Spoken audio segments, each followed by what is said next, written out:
tere, mina olen Uku Urmas Tross, ma olen Musical kinnisvarast.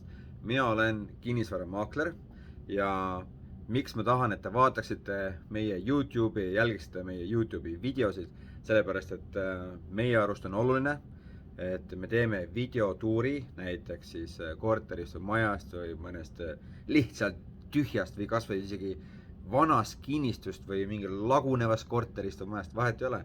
Kuid see point on see, et kui te hakkate midagi ostma või üürima, te saate palju parema ülevaate kui lihtsalt piltidest näiteks, mis võivad täitsa nii-öelda petlikud. Lisaks on see, et ma ise räägin tihti videos kaasa ja ärge siis pahandage, kui minu sõna vara mõnikord natukene eksib. Kuid see mõte on ikkagi see, et see kõik oleks võimalikult realistlik teie jaoks, saaksite päriselt aru, mis toimub. Ühesõnaga, jälgige meie kanalit ja olge hästi lahedad edasi. Tšau!